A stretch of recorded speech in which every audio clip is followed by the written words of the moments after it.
Thompson Productions. We are being hypnotized by people like this. Newsreaders, politicians, teachers, lecturers. We are in a country and in a world that is being run by unbelievably sick people. The chasm between what we're told is going on and what is really going on is absolutely enormous. Oh yeah, dude. There's some Netflix.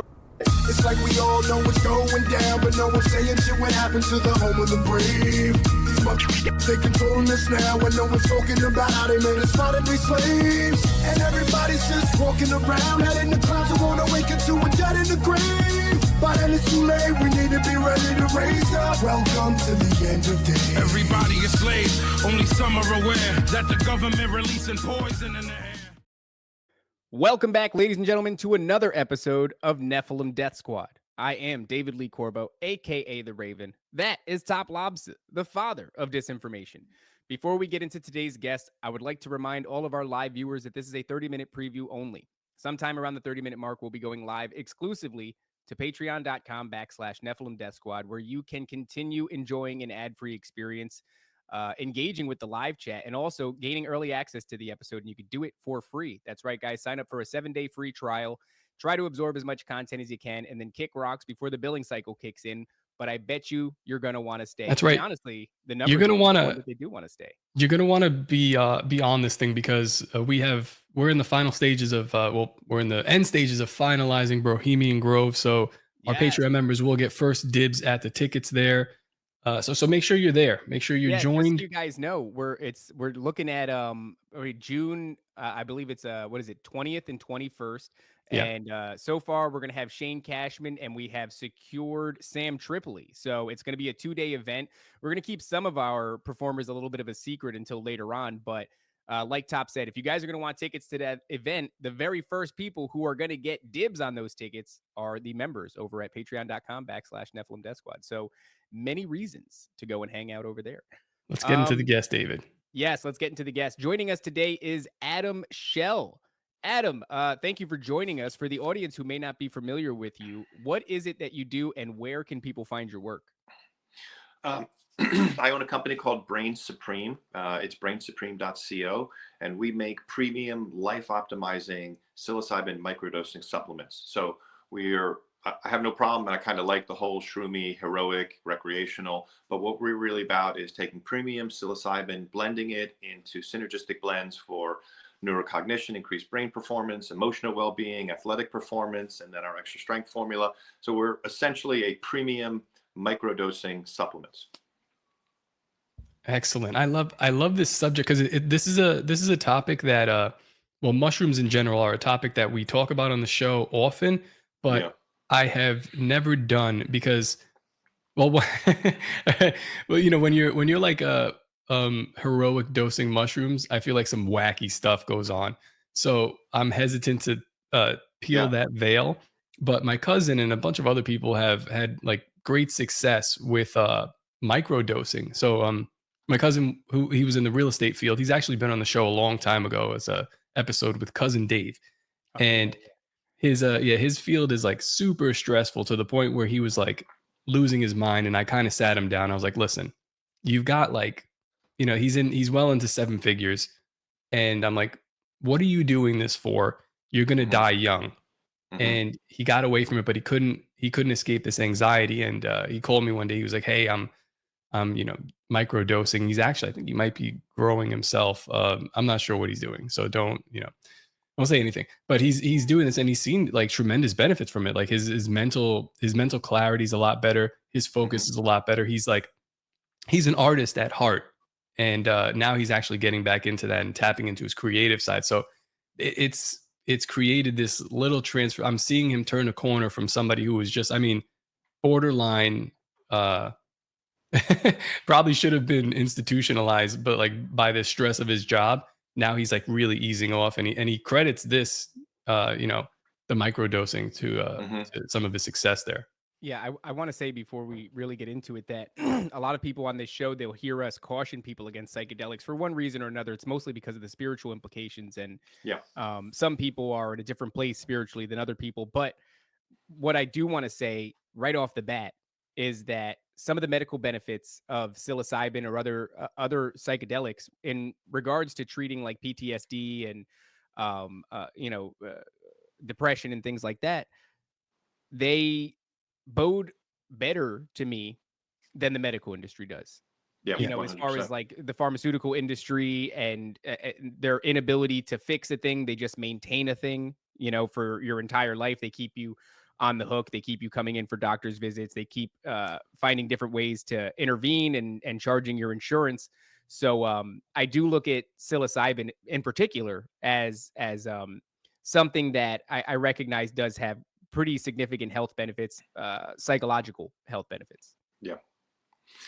So, so sorry. There's a lot to unpack there. I think Lobster Top for you, and also Raven. I want to explain philosophically like where I'm at as a human being and as the founder of the company, so people have confidence. Because when you open up the spirit realm, there's a lot of things that can happen. There's magnificent things that can happen. It can deepen your connection to God, to the Heavenly Father and divine consciousness.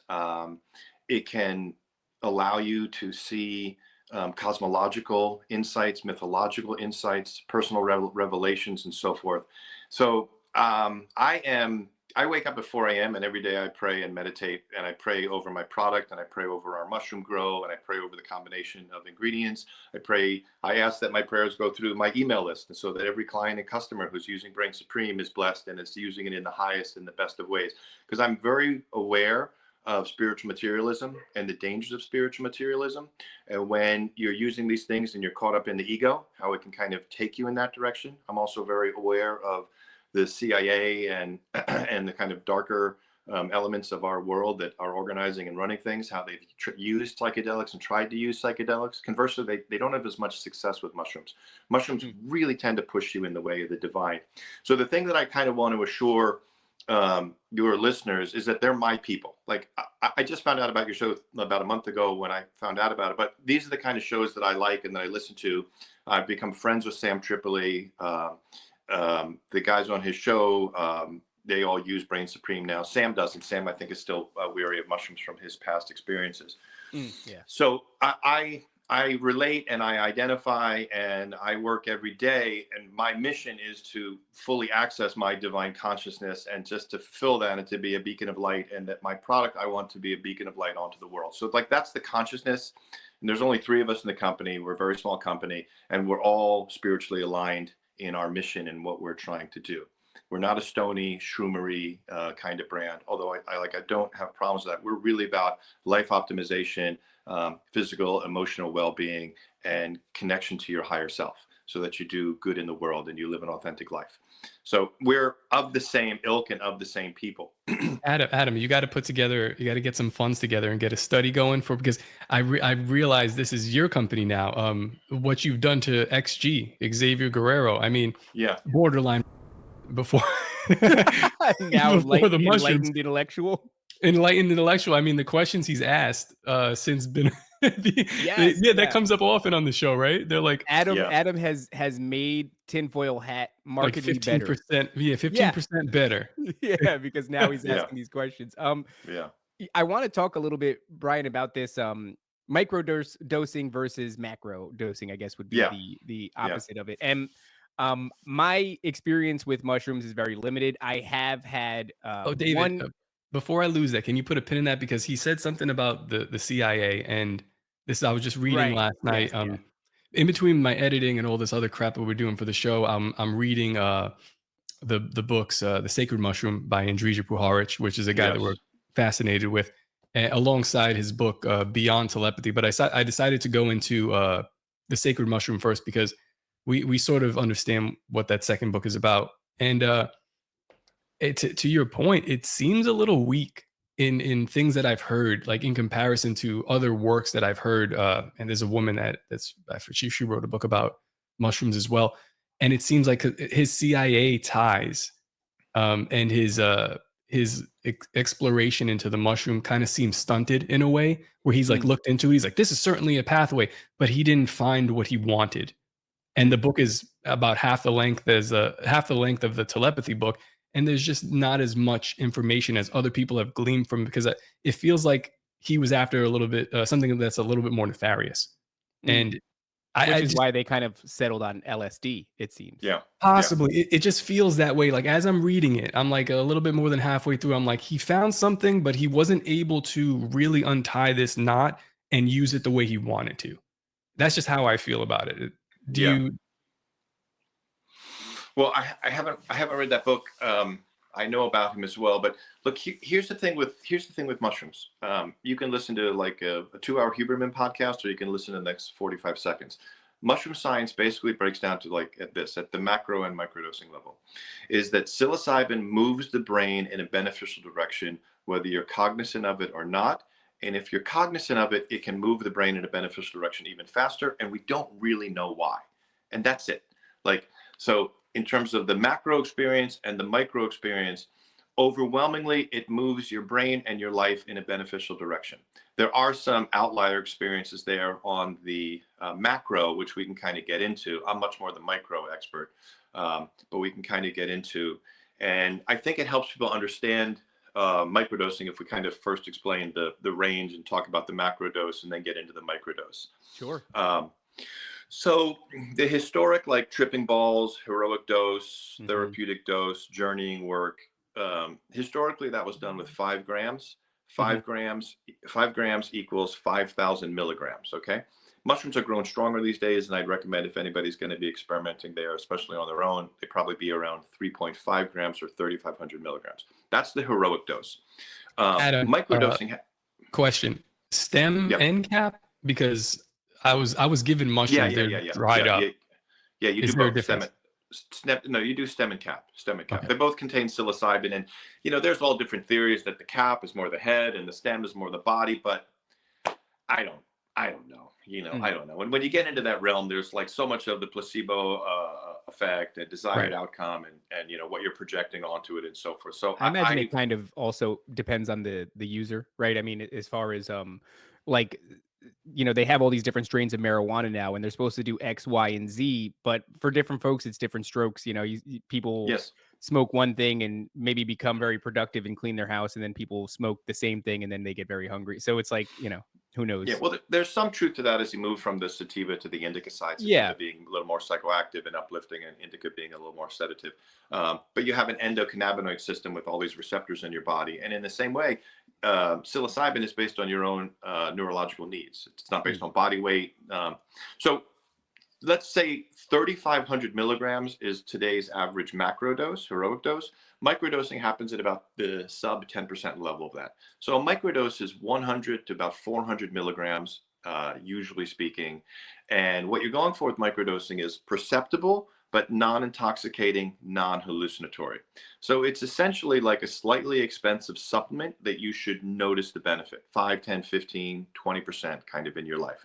I equate it to, I'm very into fitness and health, and I spend a lot of money on supplements, and I take the best vitamin C in the world, but I've never been like, oh my God, that vitamin C, like I really felt it. But you sprinkle a little psilocybin in with your vitamin C, and you're like, oh wow, I know what I'm paying for now. Like I'm like Xavier, like XG, like I'm 5%, I'm 10% sharper, I'm 15% sharper. And then I have my crowd, my veterans, PTSD, major depressive disorder, combat trauma, and so forth. They'll sometimes come back to me, they're 50, 60, 70% better. Like they've stopped having suicidal ideation, night terrors, PTSD, like real diminishment in anxiety and increased in overall well-being. But so just to kind of understand, like a microdose is not going to get you shroomy or high, or it's not going to be a psychedelic, psychoactive for you. It will tune you up and turn your frontal lobe on a little bit, so you'll feel a little crisper and a little sharper as you go about your day. You'll have increased patience very often. Your relationships often improve. You get less attached to your emotions. I very much often hear about Buddhists, this witness consciousness, like I'm not my thought, I'm the witness to my thought. I'm not my body, I'm the witness to my body. So a little more kind of distance and objectivity from the intensity of your reactions. You know, basic like emotional and physical well-being is kind of what we get. I also feel that in this day and age, especially with like your kind of listeners, of which I'm in the group, like it's spiritual sustenance for this bizarre time that we're living in. Like it's a really nice, beneficial hack to just connect you to yourself and connect you with God, family, and kind of the things that are more important to your life, and keep you authentic and on track. Well, Um, that thing that you mentioned back there, Adam, about a distance from your thought and I your was just gonna body. bring that up. Yeah, Yeah, it's a that's hugely fascinating thought. important because we've come to a place in our research where it seems very much like your thoughts are not your own. They're not representative of you. And very many of them are almost intrusive. They pop into your head and it's you who decides to act on them.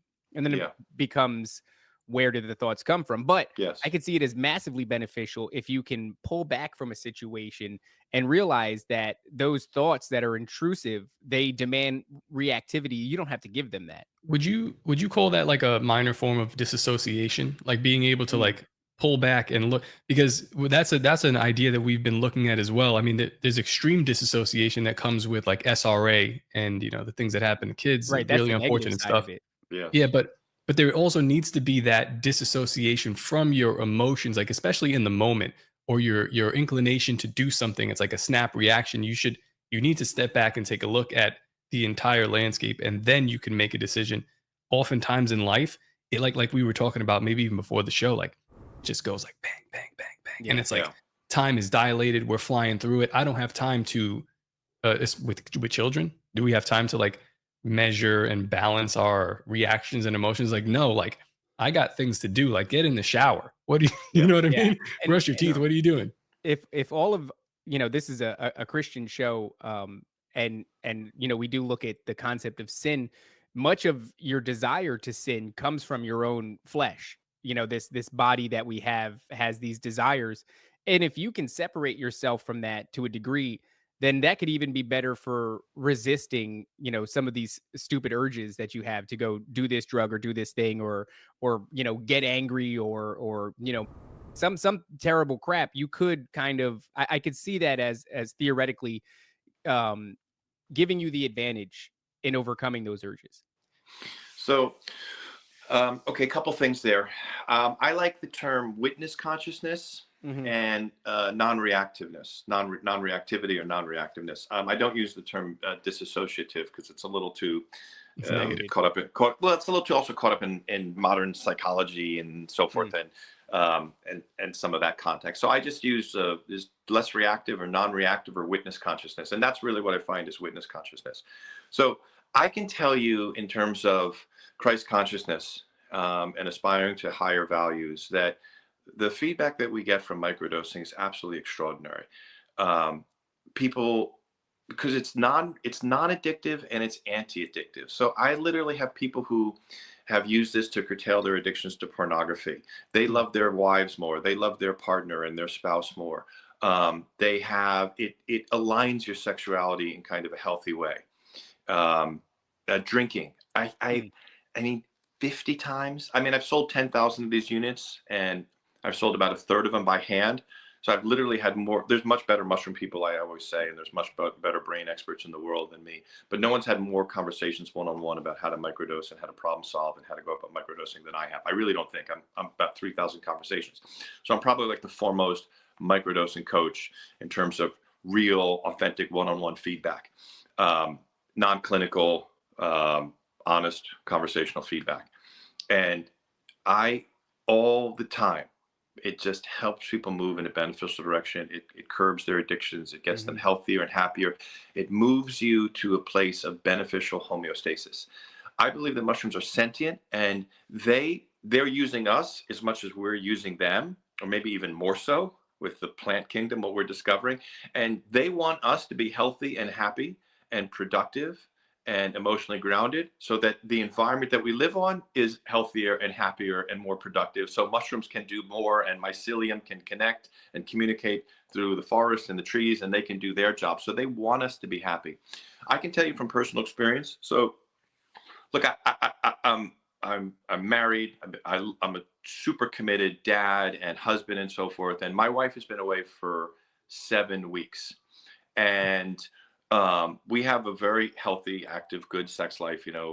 That's great. I'm horny all the time, and since my wife's been away, it's like a switch. I just decided I'm going to flip that switch. I don't want to be desirous. I don't want to be. I don't want to be looking at other women. I want to be thinking about my wife, thinking about my kids, thinking about my responsibility. My wife and son are in Germany doing some professional soccer tryouts. My eldest son, I'm here with my other son. And I want to be as attentive and best dad as I can be. And I don't want to be distracted by sexual thoughts and desires and horniness and everything. And it's literally like the switch just turned off. And I think the microdosing helps in that regard. Like, no like desire. It's detaching you from, like what we just said, right? The desires Yes. are attached to your flesh in very many ways, and if you can detach from that, maybe disassociate's not a great word, but yeah, Well, if you actually, can realize it's a pretty good word in this it context. is a I good think, word, but yeah. I recognize that it's caught up in, especially with us. It's like we've been talking about dissociative identity disorders on this show for Yes. like You 17 think about the, consecutive the guy with the eyes open, and not Yeah. that version, but I want to say I can also speak to what you said before about this substance addiction issue. So the only time I took mushrooms was 5 dried grams, and I can tell you that afterwards I had no desire to do it again. And I'm not saying that it was a bad experience and I didn't want to do it again. It just kind of wasn't calling me to do it again. Yeah. It wasn't something that I think in the 90s and the early 2000s, you would get a caricature version of somebody who was doing psychedelics, and it always ended up with them spiraling into a frenzy and saying something cliche like visuals of purple elephants.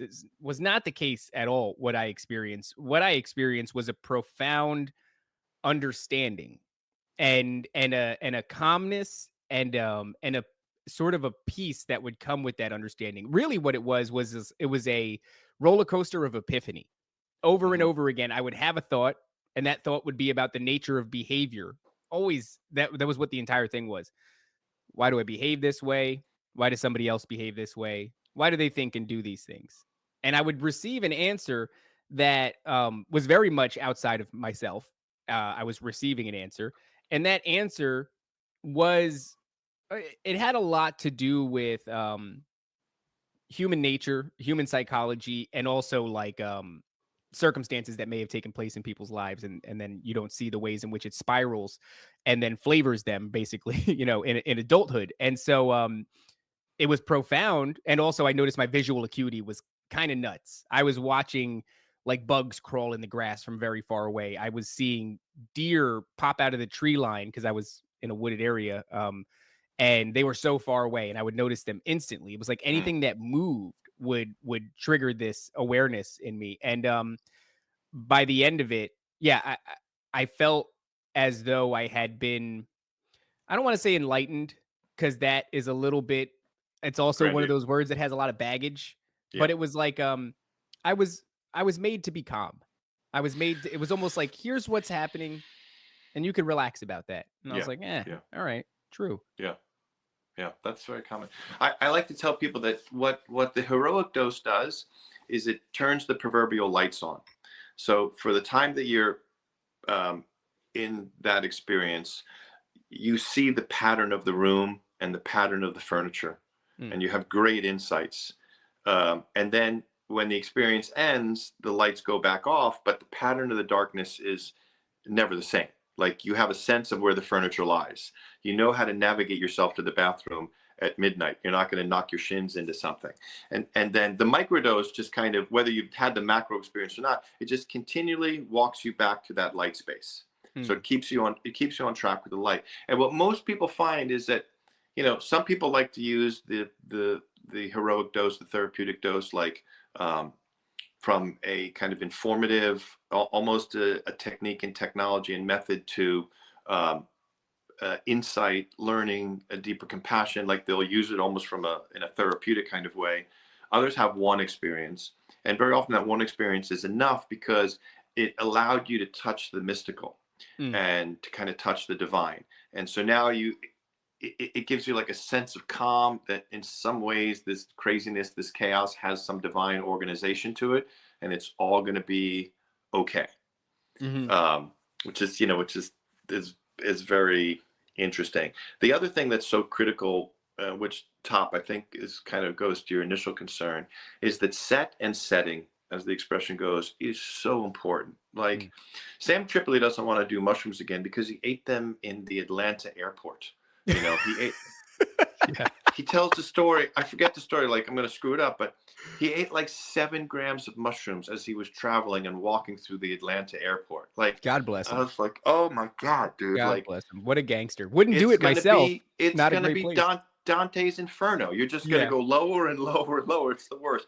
But if you have a therapeutic coach who you connect with, who you think is kind of spiritually on track and is holding a very kind of high vibration, or if you feel you can do this on your own and you have the headset and the playlist, or you're in nature, if you control the environment and you don't necessarily have to control it, but if you put yourself in what you feel is a healthy, beneficial environment, either with healthy people who are going for something of a higher nature, or you're in nature, it will almost often be a very valuable, therapeutic, deeply healing, and wonderful and enlightening experience.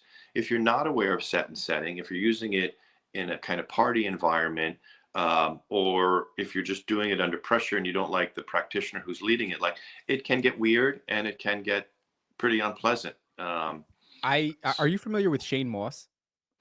Yeah, I definitely know the name. If you start talking about it, I'm going to get. So Shane Moss is a stand-up comedian, Yes. but I wasn't made aware of him until he did the documentary Psychonautics, a comics exploration of psychedelics, and this was on Amazon Prime for a time. Maybe I would say this was about 7 years ago. And so Shane, what he does is he goes to a bunch of clinical settings, but some of these substances don't have an established clinical setting to do them in. So he was also out in sort of, let's say, like shamanistic settings.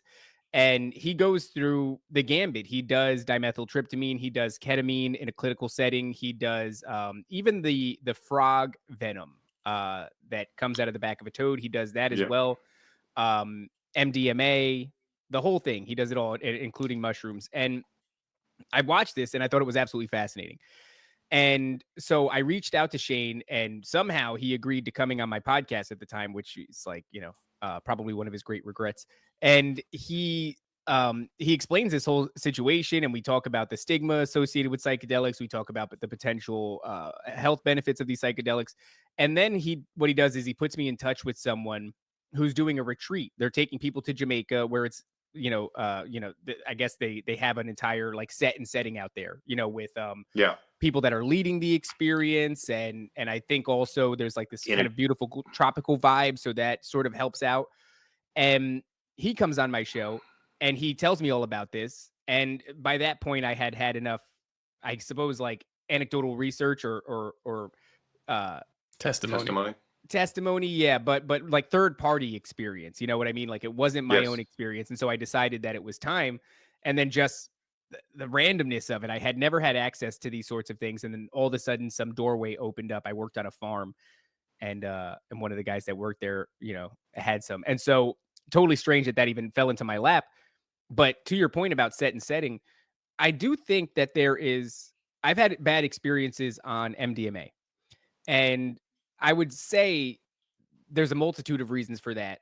I was young and an idiot, and so I was mixing this with alcohol, which is a huge, huge mistake.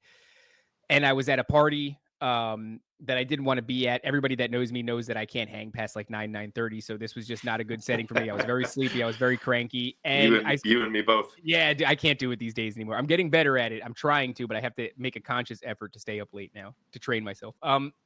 So in that experience, that was very bad. I remember seeing through a film of red. I remember being unable to control my thoughts. And I was, like I said, very young. I was like 16 years old, so I didn't have the grasp on my own psychology that I have now. But I did end up in a very negative place on mushrooms. However, the trip never went negative.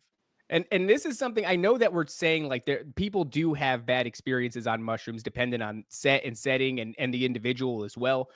But I hear overwhelmingly that it's far and few in between, and that mostly people have a positive experience. And just to frame that, I left my house. My buddy picked me up. We drove down a highway for an hour and a half. And when we got to where we were going, his brother was relapsing. He was a recovering alcoholic. And I'm on mushrooms. I'm on 5 grams of mushrooms. And I see this guy, he's wallowing in his own backyard in the dirt with a handle of Captain Morgan, the one that has the handle. I don't know what that 1.5, it's a big ass bottle. God, it's a And liter and it's a half. virtually gone. It's virtually gone. This guy has drank all of that, and he immediately gravitates towards me. And he's an old buddy of mine. We hadn't talked to each other for years, but I'm standing toe to toe with this guy, and he's incoherent.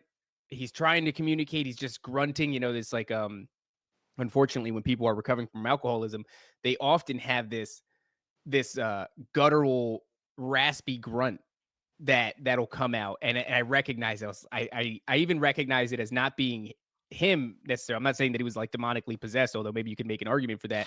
As much as it was like they call it spirits for a reason. exactly, exactly, and so it felt like he was inhabited by this spirit of alcoholism, the spirit that makes people sound like that. He sounded like he wasn't even himself anymore. And I go through this whole experience where, his mother comes out and she's torn up about it. So much so that she can't even tell that I'm on 5 grams of mushrooms. It's not an ideal position to be in. It's very strange. Sounds like a disaster, dude. Dude, it was a disaster. But what I'm getting at is I never felt like the trip was going bad. I felt sad. I felt sympathetic to him. I had an understanding of what he was going through that was beyond me. And it was an insight that I was granted in that moment. That was, you couldn't come out of it any other way besides feeling pity for him. Just to watch a soul get, that's what it was in that moment. Because of the mushrooms, I was not watching an old buddy who was going through alcoholism and had relapsed. I was watching a soul get tortured in front of me. Yeah. And so oftentimes I look back at that experience, like it gave me a multitude of things. And like I said, I've never felt compelled to do it again. But I sometimes think that if the whole world had the ability to go through like a trip now and then of mushrooms, and I'm not typically an advocate for psychedelics because of the whole setting and individual thing. But that aside, that understanding, that like empathy and sympathy for individuals, that understanding of it's so hard to hate someone when you understand what made someone. And that was what it did a lot. And what's your relationship with alcohol been like since you witnessed your friend in that altered state? I typically never really struggled with alcohol, but there are times where, like, I don't drink right now.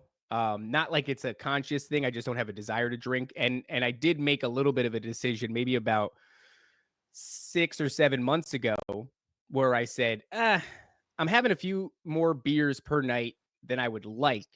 And I recognize that this wants to take me down a certain path and I can't allow it to. So I had to stop. So in that way, I don't know if this came from the mushroom experience, but I've always I've been, for as long as I can remember, good at identifying when something is getting a hold of me. And then I just kind of pull back from it. And it's not like a big calamity. I'm not celebrating X amount of years sober or something like that. I just go, that thing wants me to be friends with it a lot more than I should. And so I kind of back away from those things. So, but my relationship with what I perceive as alcoholism has probably changed quite a bit, because it's hard for me to just blame a person, because what I was shown is that there is a tremendous amount of dominoes that have been knocked over that have led to what I'm witnessing in this moment. And, you know, I don't know necessarily how to help those people. I have ideas, but I think people have to come when they're ready, and it's their own journey. And I've watched so many people try to like help alcoholics, and then they relapse, and it destroys even the people that are trying to help them. So I'm not saying I have a solution for that, but I have an understanding now of like, yeah, man, that you don't understand what goes into making somebody. do those things? Let me share a personal experience. So I was 19 years old. I was with my brother. We were in Key West, Florida. He had picked up some mushrooms. We were on spring break. He's a couple years older. And we went to a cafe in the morning. We dropped some, we don't even know how many. We dropped them in the tea. We smushed them up. We put some honey and some lemon in there. And then we cut them up and we drank it down ourselves. We were on these cruiser bikes. And this was 1990 in Key West, Florida. So I don't know what Key West is like now, but it was still pretty funky and pretty wild. The bottom, very good bottom receptacle of the United States. Yeah. And we had an unbelievable day on these cruiser bikes. Like, it was bonding, and it was just laughing and joyful and connection with nature and one another. It was ecstatic. And there was a point where we came down to this public beach area, and there's these sparse pines, kind of sparsely populated pines leading to a rocky beach, and then the water. My brother runs into the bathroom, and I'm holding the two cruiser bikes, and out of nowhere pops this homeless veteran. He's a Vietnam veteran. He's 38 years old, and I'm in this altered state. And he was sweet. His nature was sweet. I wasn't concerned about anything. And he starts to share with me about how when he was 19, he was a prisoner of war in Vietnam, and he was kept in a mud pen, and all his mates died. He spent 6 months like that, and he's the only one that lived. And ever since then, since he came back, he's had to live outside. He's got to be free, and he's got to be in nature. He can't be, Oh, wow. And in this altered state that I was in, my empathic connection to him was so profound. Now, I was a college football player at Northwestern at the time. I was recruited by all the military academies. And if I didn't have a shoulder injury, I might have even gone to like Navy or Air Force or Army, one of the schools. But what that did to me, I realized I'm 19, he's 38. He's lived twice my life. He had an experience when he's 19 that he still never recovered from. The empathic, spontaneous revelation that I had about how fragile our psychology is, how we can do something that our lives will never recover from almost. And then the implications of war and of violence, like, it spontaneously shifted my worldview in that moment. I was never like excited that we were going to be going to war then as a 19 or 20-year-old, and we had Gulf War I and Gulf War II. It led me down a path to be skeptical of institutional powers. And, I've been on the since 1998. Okay. Like, I knew it woke up an empathic understanding to me about institutional powers and how they'll manipulate and drive young people in dangerous directions. So like, my kids have never done a vaccine. I knew they were from day one, and by that empathic opening that psychedelic experience had on me as a 19-year-old forever moved my life in a beneficial direction. And so what you're concerned about this, like, engaging darkness or entities, that can happen when you're under the influence of mushrooms. But if you go into it in a good mindset, and also for anybody out there, if you just have a few phrases that you can use. And the problem with the heroic dose is when you fight it, when you resist. If you can just say allow, and come to your breath, or teach me, open me, you'll push through that hardness, and a new insight and revelation will come about you, the time we're living in, the world, our connection to one another. So the main problem comes when we grip too hard, when we embrace our ego in this altered state. But if we can just surrender, and we can allow the mushrooms to teach us, and if we can ask the divine to come through, like, miraculous things will happen in your worldview, your understanding, your own psychological makeup, physical makeup, even injuries and healings. And then I almost always find people come out of these experiences more spiritually tuned in, more religious, if religion's their thing, a greater connection to God, spirit, nature, whatever it may be. And I almost always push through in a beneficial way. And certainly that one experience I had as a 19-year-old, that's what led me to form my company literally 30 years later as a 49-year-old, is I never forgot that experience and what that meant to me. Do you feel like you had like a form of telepathy with this guy? Like you were able to but you were empathetic to his exact story, his emotion. You could feel it. This is why it's kind of, to be unhumble for a second, this is why it's good to have me on, because I have vocabulary for all these things that you're kind of like, that are hazy or we're touching upon.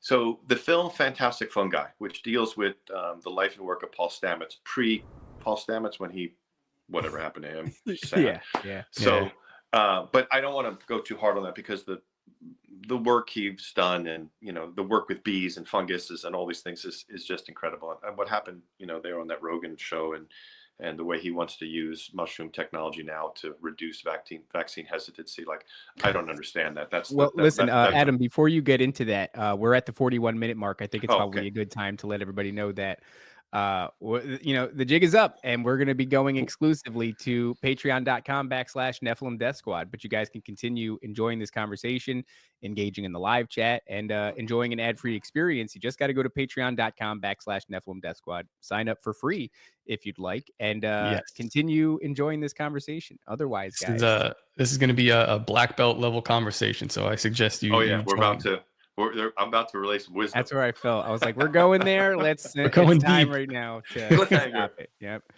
All right. Bye, guys. Sorry, Adam. Please take it away. No, that's great. Okay, so in the film Fantastic Fungi, which deals largely with the life and work of Paul Stamets, and a lot about the mycelial network. So mycelium are the root fibers of mushrooms, and these are the largest living entities in the world. Yeah, we had a couple of guys on from, real early in the show from Cryptids of the Corn, and one of them is a wildlife biologist, and he told us that the largest organism on Earth is a mycelium network called Bob, and I forgot what he said, how large this thing was, but it was like takes up the vast majority of a national forest and then some. Like, it's something really crazy.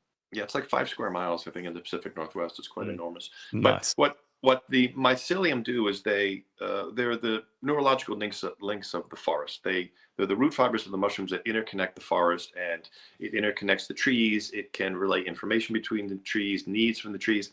They even believe that it can relate from the trees to the wildlife, that it can get a bird of prey to grab a salmon out of this river and eat it on this tree, because this salmon could use the benefit of the salmon guts and the discarded carcass of the salmon as nutrients. And so it's quite extraordinary. So while I never found anything telepathic in the microdosing state or macrodosing state, what I have felt is this etheric mycelial network, human mycelial network. So from my heart and my head, fibers go out, and my ability to communicate and to relay information with clarity, sensitivity, mindfulness, and then to receive information, what I need to give, what I need to receive. And when I'm in authentic conversation with people who are open, my heart connection and my mind connection to them is quite extraordinary. And so what I experienced with this Vietnam veteran was a profound etheric mycelial connection of heart and head, where I both intellectually understood and emotionally understood what violence and exposure to violence like that can do to us as a human being and do to us for generations. But and that was through a verbal exchange, right?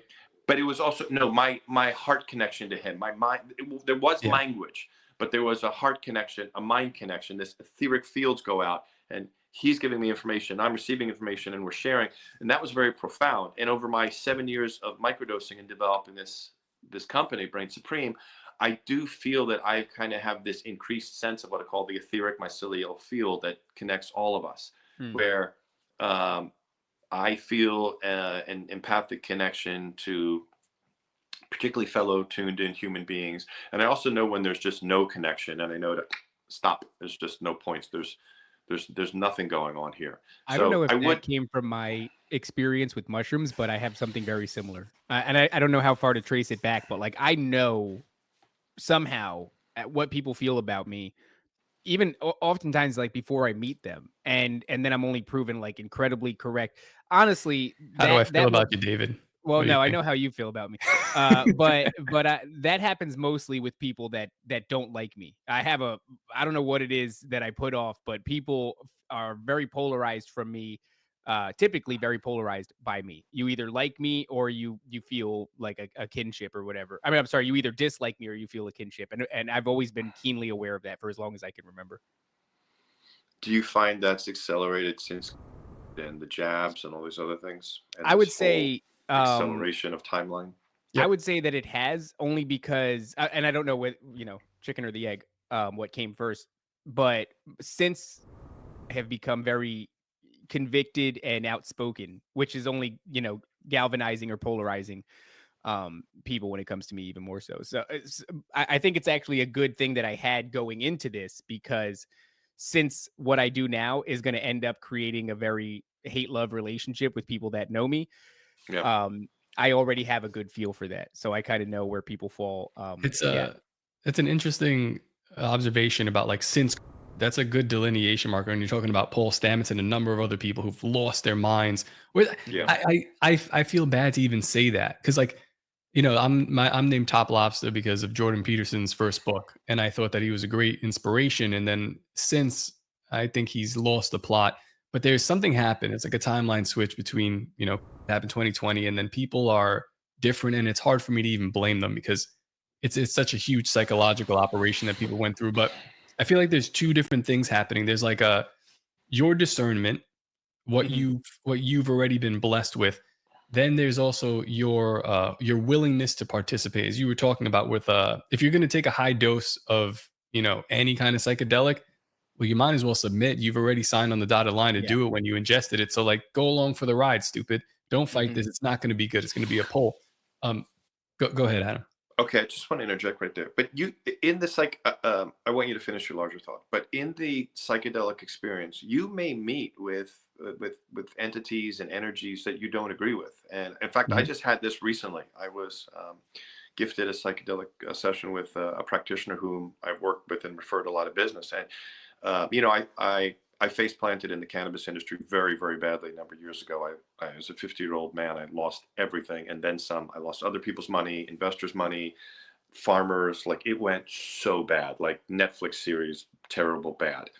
And I still carry a lot of guilt from that, a lot of shame, and also concerned about my family's prosperity and well-being for the future, and teenage boys and all this. I'm trying to provide as a husband and a father. And I met an energy in this altered state, and I never talk about Phoenix, like ancient Phoenix and Phoenicia, but it was a Phoenician energy. It was a like Phoenician goddess energy, Hmm. and it literally said to me, "Come this way, and I'll give you everything you want." And it was dark, and I knew it wasn't good. And I said, "I reject you outright. I stay with God. I reject you outright," and it went and disappeared. And Wow. when I yeah. And when I came out of that, and I was like, for lack of a better term, I was kind of proud of myself because there was no temptation. Like I was like, as soon as I sensed a dark energy, I'm like, not going there. No way. I'm not. That's that's not the gift that I want. So, and then the practitioner who was supervising the session was like, "Did you something come up?" I'm like, "Oh yeah." She's like, "Because I felt an energy," and I was like, "Not here. Go away." That's So interesting they because even felt it. so So you have Astarte, which is a Phoenician goddess of love, fertility, and war. Uh, Also was the same role in Canaan for the Canaanites. And I think that that's fascinating mm, because people that hear that, and myself included, there's like a knee jerk reaction, and the knee jerk reaction is like, well, if you're going to a place where you're interacting with entities, and you probably shouldn't go to that place, especially if those entities are bad. But that would require you to then suspend belief in the idea that we are in constant spiritual warfare, that there are always things that are set for us and set against us, and that are pulling us and nudging us in one way or the other. So if that is your reason for abstaining, and I'm just trying to steel man the argument here. I mean, my audience knows that I kind of go back and forth on these ideas, and it's not cut and dry, the psychedelic experience. But if that is your reason for abstaining, well, then you'd have to abstain from waking life as well. I mean, I guess Great it's Pill. thrust upon you, and so you Great have Pill no other thinks choice. he thinks you met Inanna. I think that's one of the. It's like Oh, one of the Inanna, 9 um, from. it's a mother goddess. if Yeah, you yeah. you can email me at adam@thebrainsupreme.com and send me any images because I it's just happened a few days ago, so I Oh, need to you got to research see this. any notable physical traits? It seemed a feminine body, an eagle's head, multicolored. What were the feet like? It was just upper body. Hmm, It was Okay. just upper body. interesting. Um, yeah, and it had some eagle-like, feminine eagle-like quality. And Blue? I came out of there was definite blue in there. Yeah, there was definitely there was blue, yellow, and red. Blue avian pieces ish. Look, you know, but hold on, I didn't want to steal Top's moment there too much. No, go ahead. this is much more fascinating. Continue. What I just wanted to say is that, look, we live in God's duality, and we have to learn how to process the duality. And spiritual warfare is, which I agree with, but it's so charged up. You're always on edge. And if they say that these Nephilim survive off our negative energy and our anger and our animosity towards one another, I want to kind of come away from the spiritual warfare, and like, this is God's duality, and there's only one power, only one source, only one grace. And so I just want to be aware of the duality, how I'm going to navigate for myself, my wife, my children, my community, my company, all these things, and then keep going to the light, keep going to the light. So in the psychedelic space, if you are confronted with this dualistic elements, and then they're going to tell you, if you go this way, I'll give you everything you want. If you reject that, if you can process that and reject that, Faustian bargain, if you can reject that and process that in this altered state, I think it infuses you with spiritual vigor and clarity for then your everyday conscious life. So I don't think coming across entities and energies in altered states is necessarily negative. I think it can be profoundly positive and help you assimilate and process this in your everyday life and the clarity of the kind of person that you want to be. What I want from people is just for them to know that there is a spiritual realm.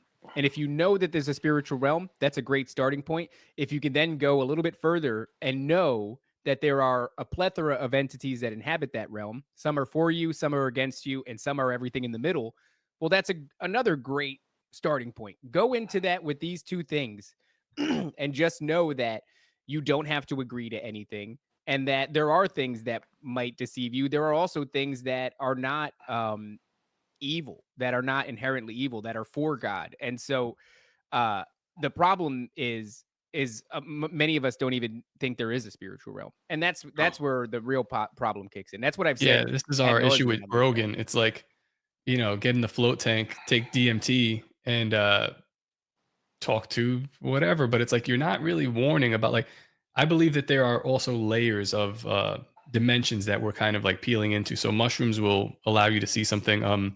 My friend went to South America and she did ayahuasca. Ayahuasca. Yeah. And so one of the things this is why I warn the audience, because we're talking to, when we first started the show, we were talking to 100 people. Now there's, I don't know, probably 15,000 that will listen to a given episode or more. I don't know who they are. I don't know where they are. I don't know what their intentions are and what they're going to do. But she's in this retreat, and before they do the ayahuasca, they have, the shamanistic rituals where they'll cleanse this land and they kind of walk around. And I wouldn't do this, but I don't know. She describes some kind of smoke. So they're creating a barrier for them to do the spiritual encounter inside of, which tells me they are in a place where there is spiritual activity, but they want this kind of closed off, so that way there's no interference. So number one, there could be interference depending on the locality you're in. I don't know where you're at, and I don't know what you'd be susceptible to. She also mentioned seeing a jaguar-headed lady, and I think on our last episode, who were we talking to? Yeah, somebody was in the Amazon seeing jaguar-headed entities, and it's like, okay, there's your on the same drug. So now, exactly. So now you're telling me, like, I don't know if it's layers like this, but mushrooms will get you in this plane, and maybe you'll see the clockwork elves. Ayahuasca will get you on this plane, and maybe the grass will sing to you, or you'll see this jaguar-headed lady and she'll talk to you. And then LSD and whatever, you name it, the different type of drugs, entities exist on all of these levels. There are many.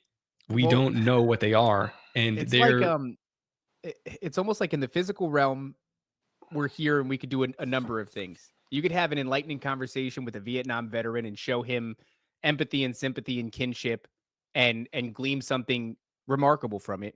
Or in the very same realm, you could orchestrate the genocide of an entire people, right? And so when you look at a lot of stuff, right, the spiritual realm is no different, right? So you can have some sort of profound experience there, or you can get the CIA to inundate you with their own artificial manufactured psychedelics, and they could inundate you with trauma-based torture and create a dissociative identity disorder to then you all up in the game and end up programming you for something. Now, is that the fault of the realm that you're going to when you disassociate and you're on these drugs? Or is that the fault of something that, seeks to manipulate you and achieve something nefarious? So that could happen there and it can happen here. So in that way, I don't see a way around that argument, that statement that I just laid out. It is as neutral, maybe not neutral, but it is the nature of the spiritual realm is very similar to the nature of the physical realm in that it is another landscape and another place for you to explore where any number of things can happen, good or bad. Well, look, the vast majority of experiences from the community that I move in and the people I interact with is they come out of these profoundly affected and almost always in a beneficial direction. It curbs addiction. It commits them to commits them to their role as a father and as a mother. It gives them clarity. They'll have spontaneous rebirthing processes so they can forgive their parents or they can relive and figure something out and heal it. So, I don't want to get like too sidetracked because let me tell you why I think you guys are getting so successful and why like Sam Tripoli is so popular and so successful. Because look, Joe Rogan lives just a couple blocks away from me, interestingly enough. And I've like bizarrely, like our kids went to the same martial arts studio when I lived in Los Angeles. And so I think he's done amazing work in terms of elevating the level of authentic conversation that can happen. And then, Patrick Bet-David and so many of these, Chris Williamson, so many of these top podcasters, like they're finally talking about like some real, but then you've got you guys of the world and Sam Tripoli who's like, no, there's a whole other level. And so now like I can hardly even watch those other shows anymore because it's like, no, we need to get to the spiritual level. Like what is really going on? And like, Gary Wayne, did you have on? God, it was such a great podcast. The guy's so brilliant. I loved it. But the reason why your show, Sam Tripoli, and this whole kind of conspiratorial realm, also within the spiritual conversation, is because you're questing after the deeper truths and organizing principles that are informing the mundane level that everybody's talking about this vaccine and that vaccine, or now they're finally talking about chemtrail. Like you're getting to it, like what's the mindset or what's the spiritual energy or dark energy that's driving people to get in the plane to do that or to push this vaccine. So you guys are truth beacons, where you're really going for it. And that's why your popularity is only going to continue to grow because we need that.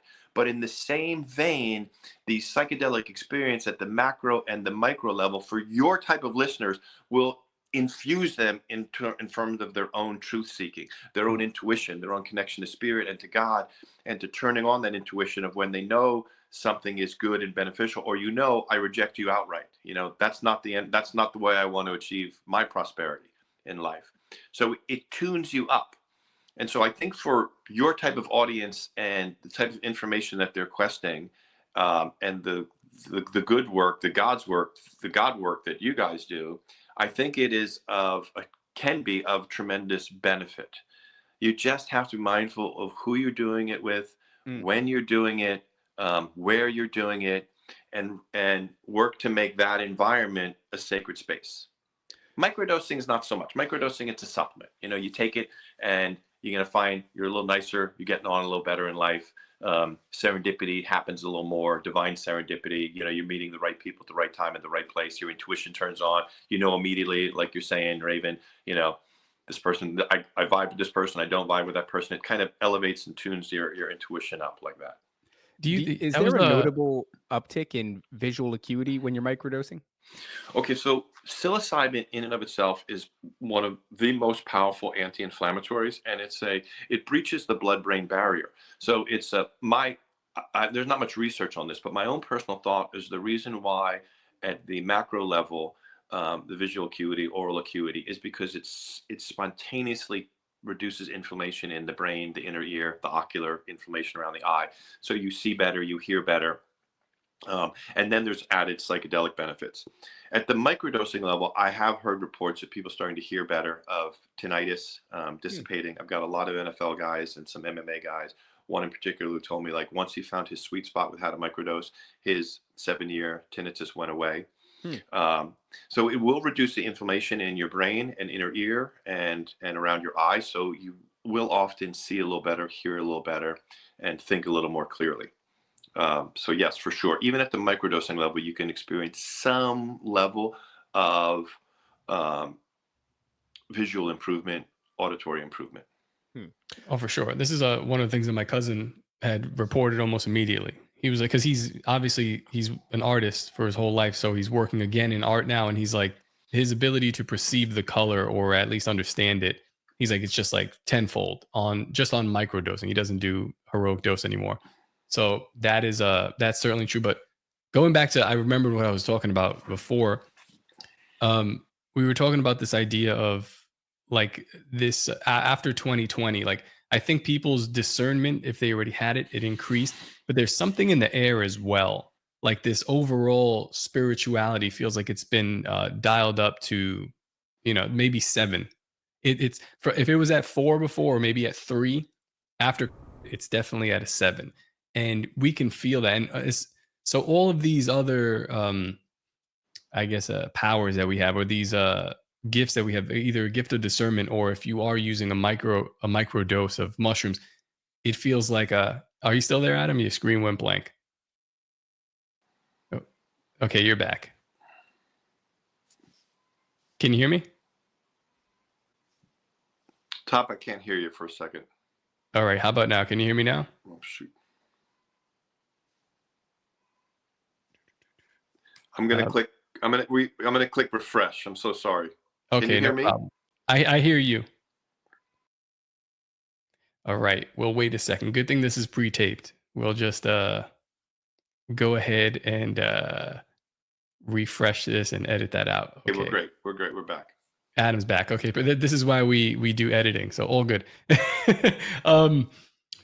Yeah, like I was saying that this idea of, I don't know if you want to call it ether, psi plasma, or this consciousness, it seems like it's thickened, and things like discernment, things like microdosing, not just on mushrooms, but like on other things as well. They seem, I don't know if they're more potent, or if it's like the time has come for this idea to now be put out there, but it's certainly out there now. Like my wife used to, she's a registered nurse, and she used to work in a clinic where they were doing experimental testing on microdosing with ketamine on people with PTSD, veterans, and or just people that had, like, trauma or whatever.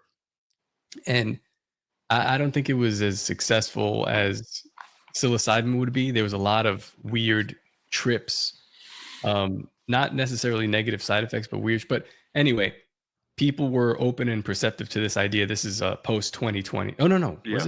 This is pre 2020. This is right before. And yeah, she stopped that job right before. Oh, thank God. Yeah. Things got weird. We'll talk about being tuned in. I mean, yeah. The company actually decided to move in a different direction. They were doing, instead of like whatever ketamine substance it was, they actually switched over to the Bayer nasal spray. And yeah, highly addictive. yeah. it turns out. And the company went under. It was not they were having really bad side effects from that. When I was a kid, I was addicted to Afrin for like a little while before my mom picked up on, like, she's like, I don't know, it seems like you can't sleep now without Afrin because, it's for stuffy nose.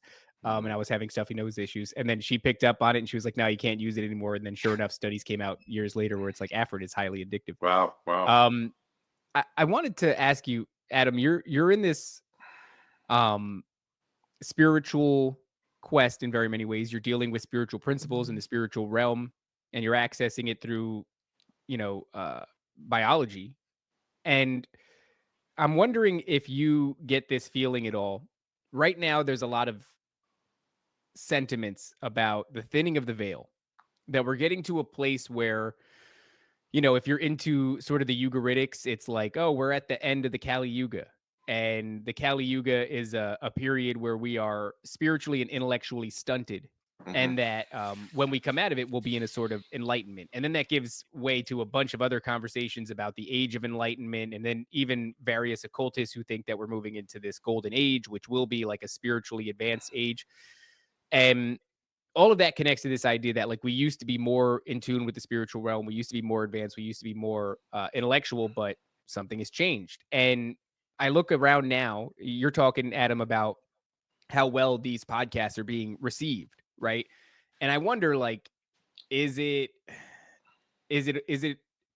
are they being received because it's that time now? And I wonder your opinion on it, because you're so close to it and you're constantly dipping your foot in that realm in a big way. It Are feels you like his company and the topic at hand is like the time has come, and it's just been breaching through this through this hole. It's ready to breach. It's ready to pop out, and something is going to come on the other side of it. What are your thoughts on that? Well, I would agree with that. I kind of,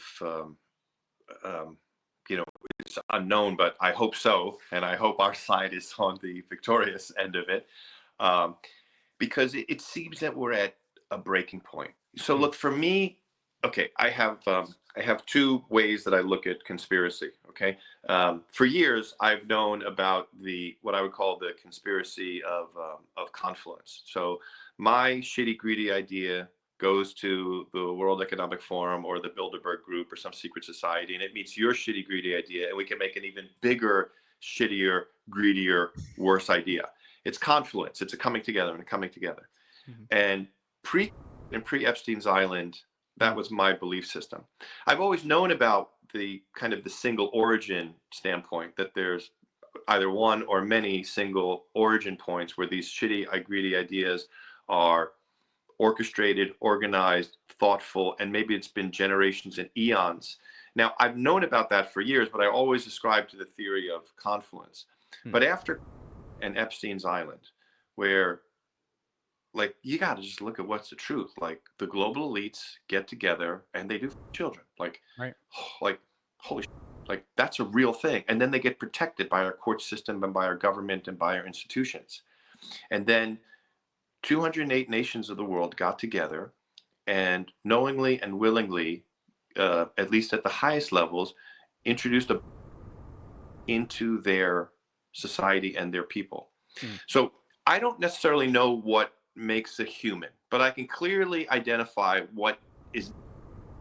Now, I could perhaps be so angry at you, or you could be so angry at me that you would want to murder me, or I would want to murder you.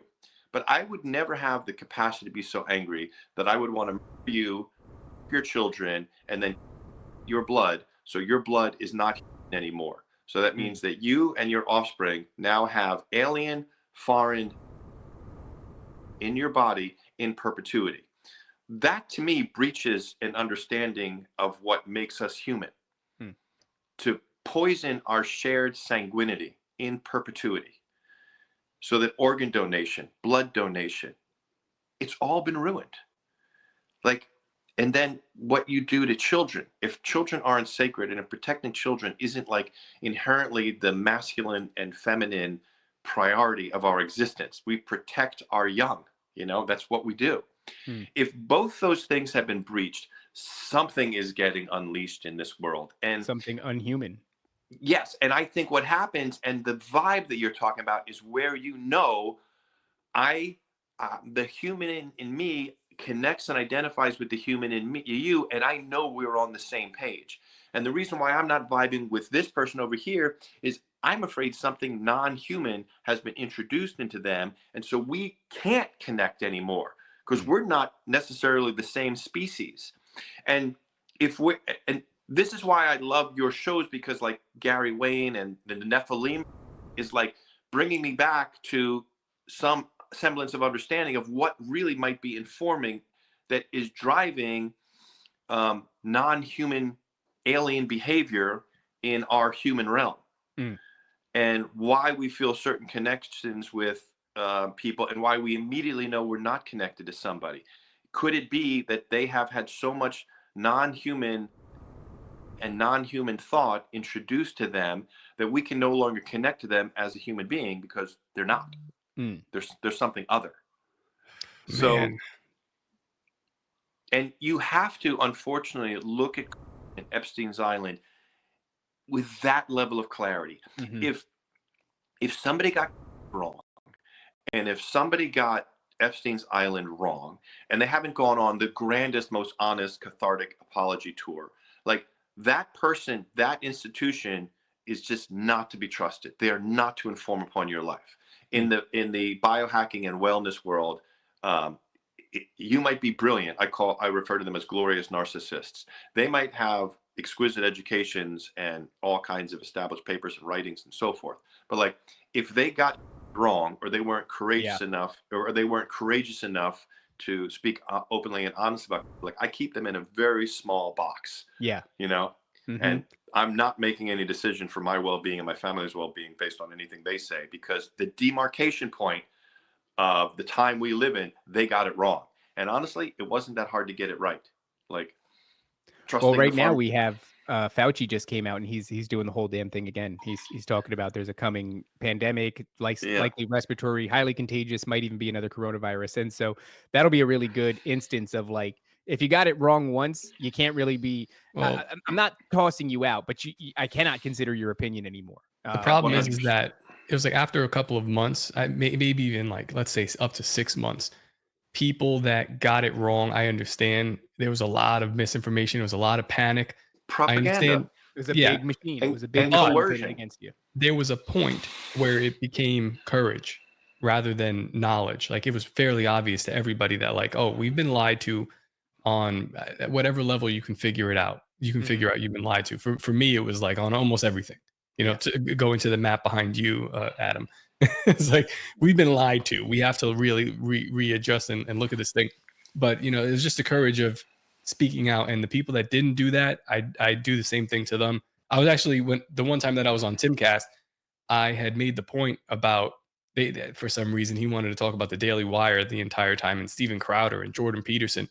And I just told him straight up, I was like, these people got this thing so wrong. Do we, as a society, should we continue to allow them in Yeah. and let them talk to the masses? And he's like, oh, well, my contract's with the Daily. I was like, whatever. Like, you didn't get it. But here we are a couple of years later. That was like 2022 or something like that. A couple of years later, you know, the Daily Wire is falling apart because they did get it wrong. And I think like that recompense is finally coming for them. It's a little bit late, right? But Yeah. it Because they came had 5 nonetheless. more years of influence after that. You know what I mean? It's been a lot. I don't know. But yeah, you really Adam, can't. I wanted to kind of like switch the subject because I feel like we've been talking about spirituality a lot, but I got some questions for you about your product. So, I took you off the screen. This is your lineup, and you have so there's 4 different types here, and can you like tell me? So you have Genius, the Black, what is this? The Black Blacks. Stack, Feel Good, and Athlete. So, I mean, it's fairly obvious what they're for, but like, what are the differences, and how does that even work? Great. Okay, so just so everybody knows, we keep the secret ingredient off the website and off the packaging. So we read like a nootropic, Brain Supreme proprietary mushroom blend, but trust me, that's the secret ingredient. We just keep it off for obvious reasons. We keep that off the website. Psilocybin in and of itself is the best nootropic in the world. Now, nootropics are the category of supplements that deal with brain performance, neurocognition, and so forth. So psilocybin is the best nootropic in the world. It's going to turn your brain on and get you thinking and emotionally give you everything you could ever hope for in a nootropic. So all our products are highly nootropic. Genius is our most nootropic, where we take traditional nootropics, L-theanine, L-tyrosine, alpha-GPC, and we blend it with our proprietary psilocybin that we created. Now, Feel Good, we take and that has 100 milligrams. So it's on the lower side of a microdose. Feel Good, we take 100 milligrams of our proprietary mushroom, and we blend it with adaptogenic herbs and nutrients and amino acids for mood, energy, heart, kind of libido. That's our heart protocol. Genius is our head product. Feel Good is our heart product. And then Athlete is 100 milligrams. And that's blended with natural testosterone boosters, and both men and women need very healthy levels of testosterone, and then cardiovascular and recovery support. So it's our What are you athletic using to formula. boost the testosterone? We use green tea extract, Tonkat Ali, Okay. deasparic acid, natural testosterone boosters, organic, and everything that we do is like the highest quality, ethically sourced. We grow all our own mushrooms. So our key ingredient, we grow ourselves at our facility. We actually had a glorious mutation where we have our own proprietary mushroom strain that we've developed that we use for our product line. Black Stack is our extra strength formula. So Genius, Feel Good, and Athlete have 60 capsules each. So I think we're the most effective and the most cost-effective and affordable microdosing supplement on the market as well, because that secret ingredient does take quite a bit of cost to grow. Black Stack is our extra strength, and that has 300 milligrams of active per capsule. There's 30 capsules in there, and then we juice that up with very high-quality vitamin C, nanocurcumin, and ginger. So that's our line, and then you can stack the products.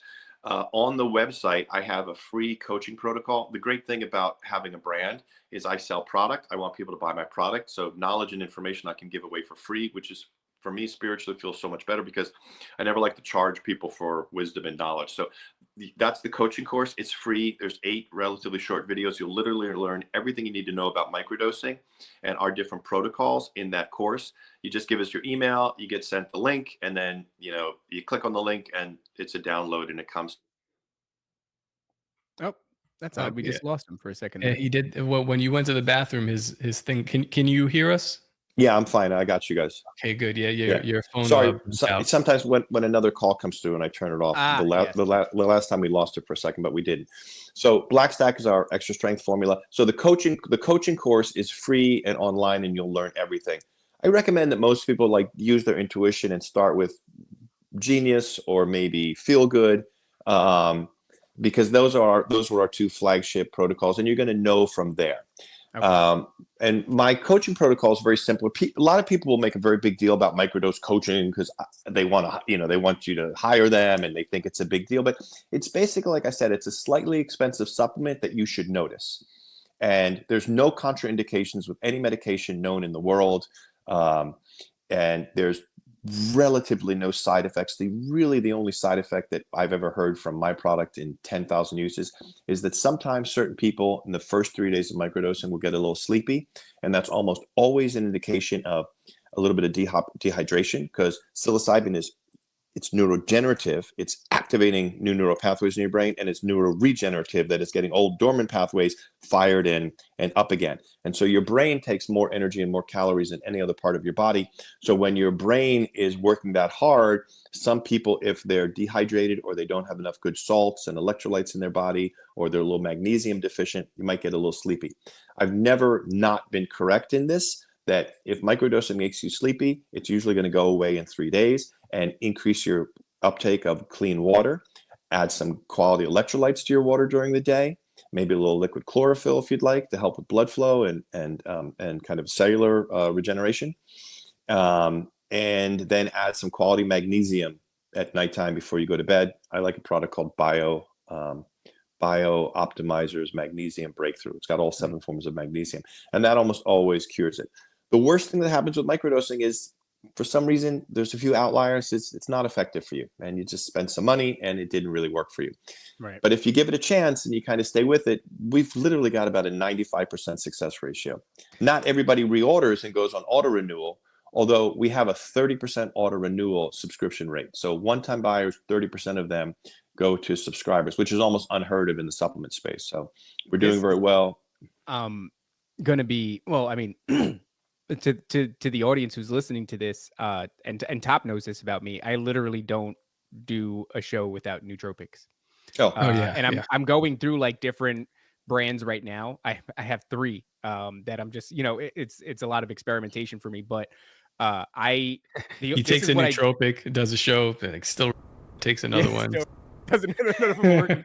But my show is, what I do for a living is this show, and my ability to articulate, verbal acuity is huge. My ability to remember things and pull them up in real time. Recall is a huge one. Huge, dude. Yeah. And I know this is how, when you do what I do, at least from my perspective, you get a really good sense of when you're on the ball and when you're not on the ball. Yes. And when you're not on the ball, you go, oh, yesterday I ate Oreos.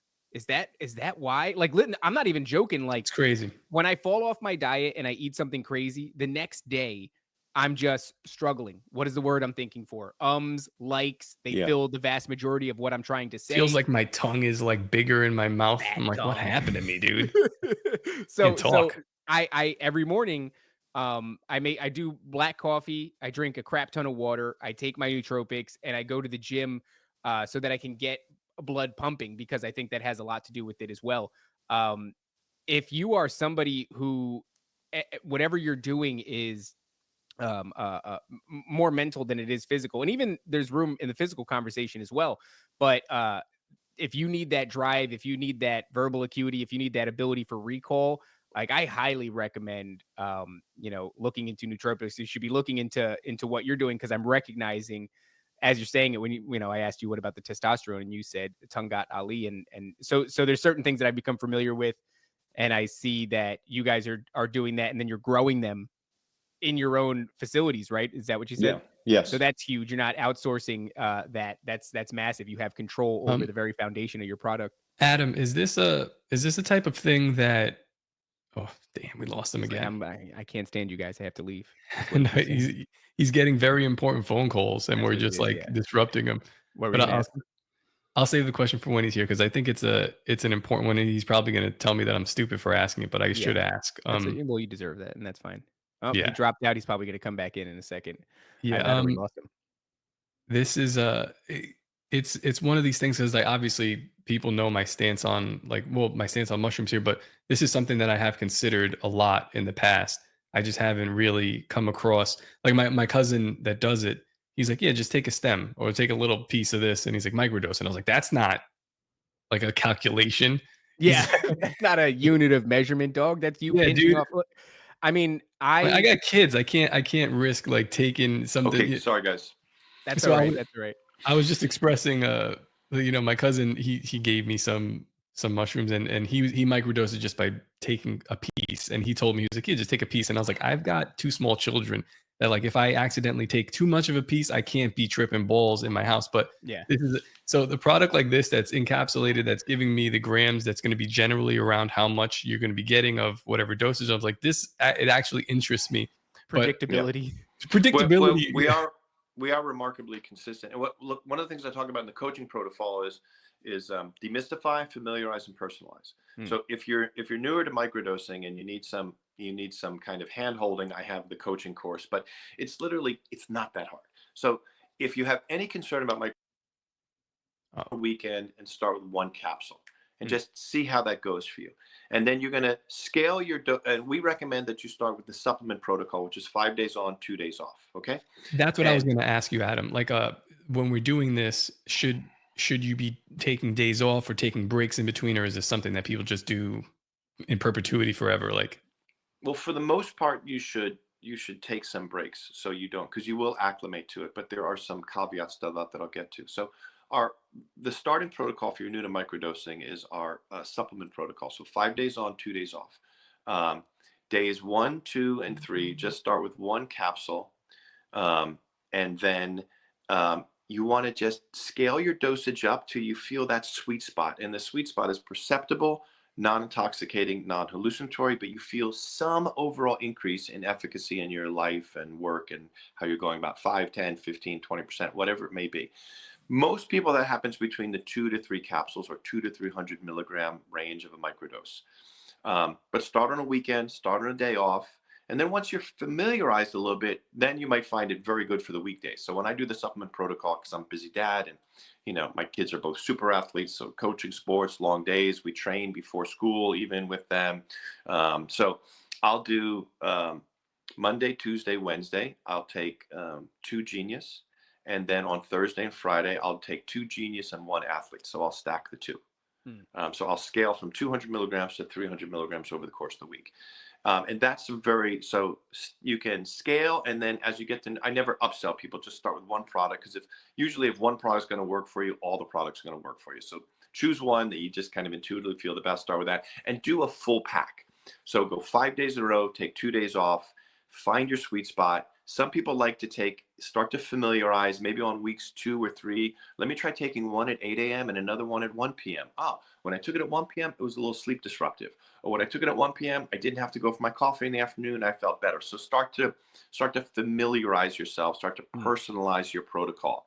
And then go for like one full pack, about 25, 30 days, and then take 5 to maybe 10 days off. Let yourself reset. A lot of people notice microdosing in terms of an almost immediate honeymoon effect and increased. If you look at our reviews, they're remarkably consistent and very high. We don't edit them. We have very honest feedback and reviews.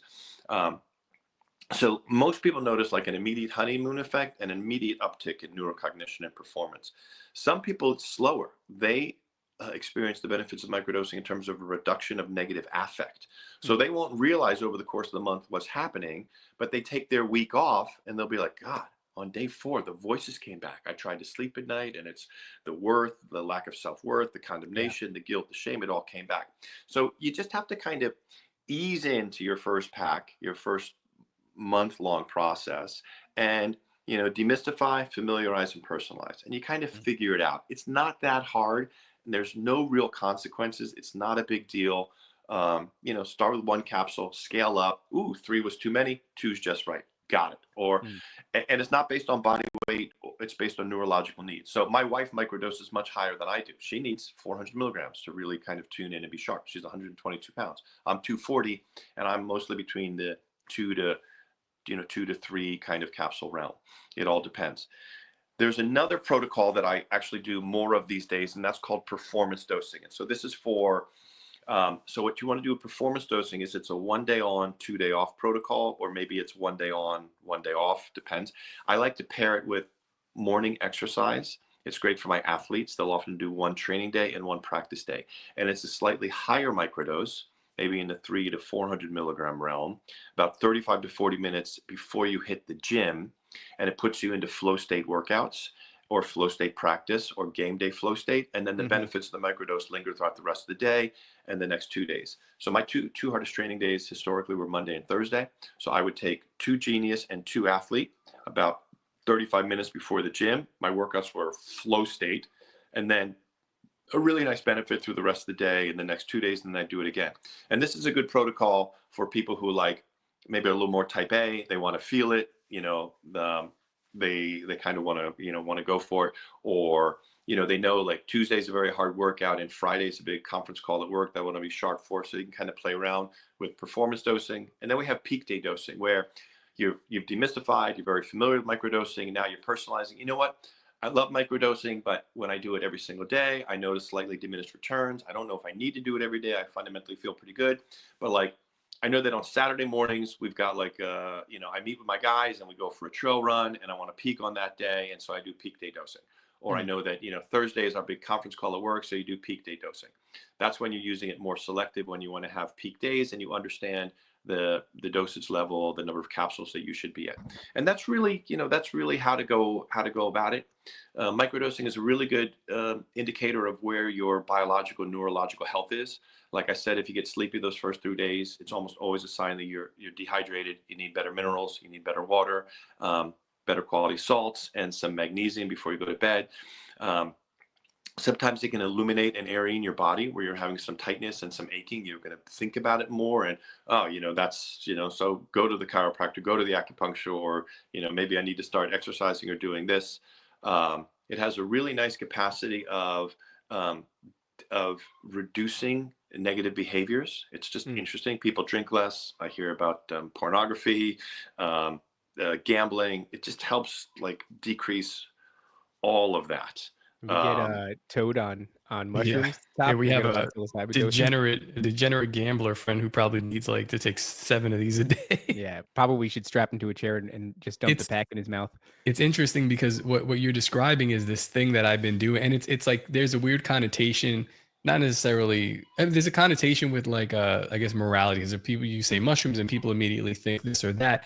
But I'm doing this with caffeine, which is it's a drug in its own. And when I do it, I'm doing the same thing. I'm like, it's Celsius today, and probably this iced coffee today, and not tomorrow, because I know I need to do something. I need to be a little sharper, a little quicker today. And it does work, but there are not just diminishing returns, but there is like, it's almost like a destructive manner. Like I can feel that when I do take this, there is a price, you know. I People may say not that sleep caffeine tonight. in particular with your adrenal glands, which Yeah, is, yeah. which can be huge. I'm super sensitive to it. Like it does work definitely if I'm not like over saturated with it and have like built up some sort of tolerance.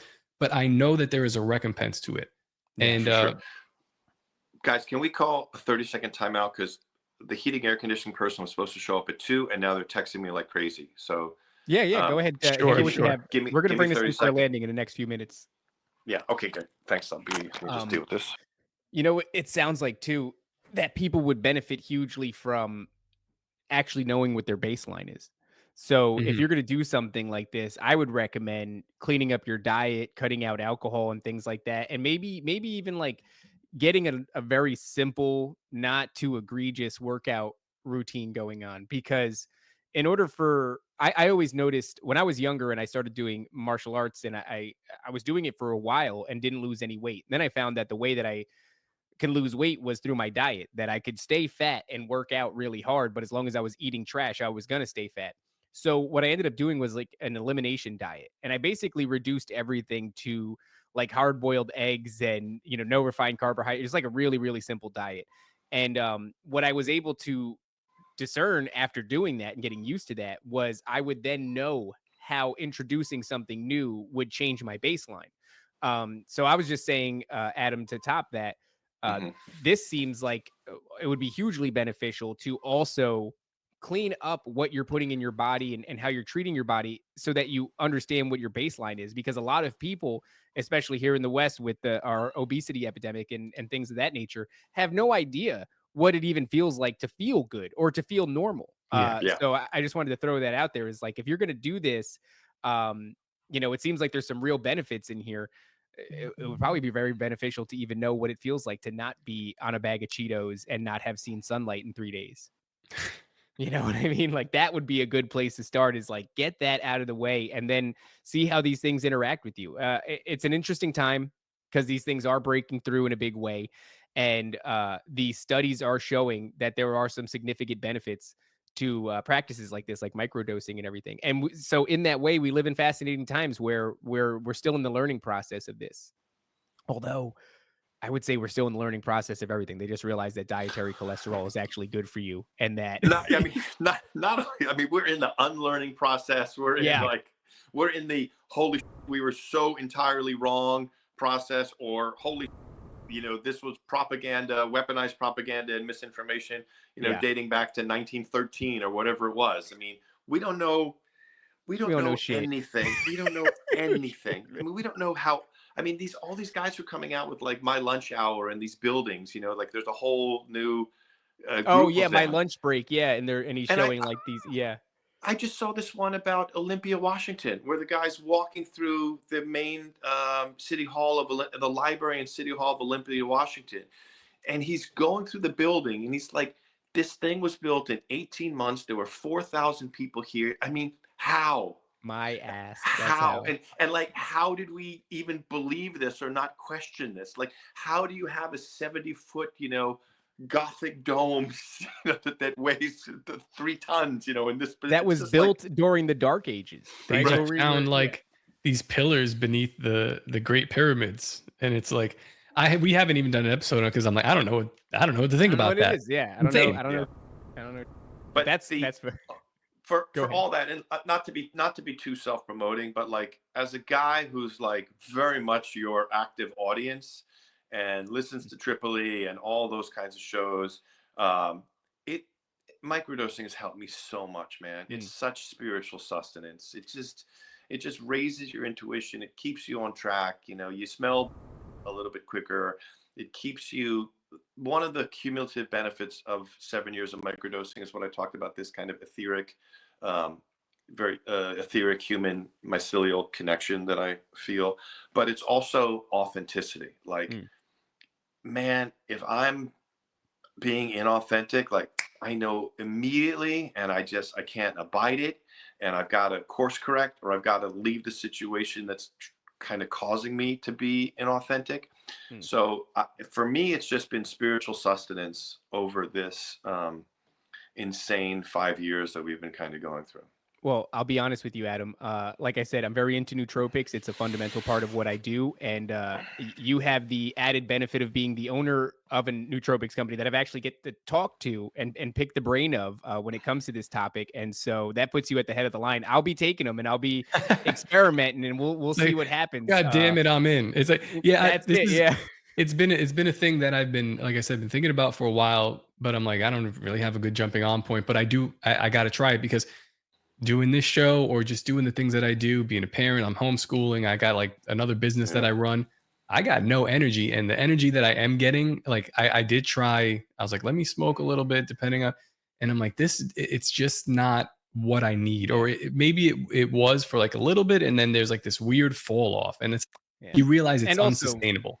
Whatever the industry is doing to cannabis is like a little bit scary that's right now. I'm like, this is getting crazy. You guys are manipulating the THC levels to like astronomical places. Cannabis, coffee, whatever. I mean,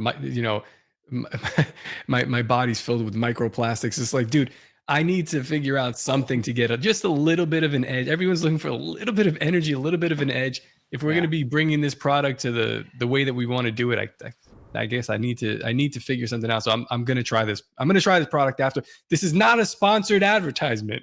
Dude, I'll tell you what though. I will. I wrote you 2 or 3 weeks ago. I'm like, let me send you some samples before we do it. So, yeah, Lobster blew it. He screwed you. My bad. Yeah. Now you got to pay, stupid. Full price. You pay double, David. No, I've got a disc. I already put the discount code up. Definitely NDS. I just put the discount code, so 15% for your listeners. Right. Well, it's already live. So I'll take anything, almost anything that will keep me from kicking myself in the ass after an episode. You guys have no idea how brutal I am on myself. When I leave here after fumbling and dropping a bunch of words, I use euphemisms and sort of sayings, but I mash them together like two, like, let's say it's sitting under the shade of a tree, or planting a tree you'll never sit under the shade of, and building a boat as you fix it. I will say some crazy like building a tree while you sit under the shade that you'll never, like, they all just mash together.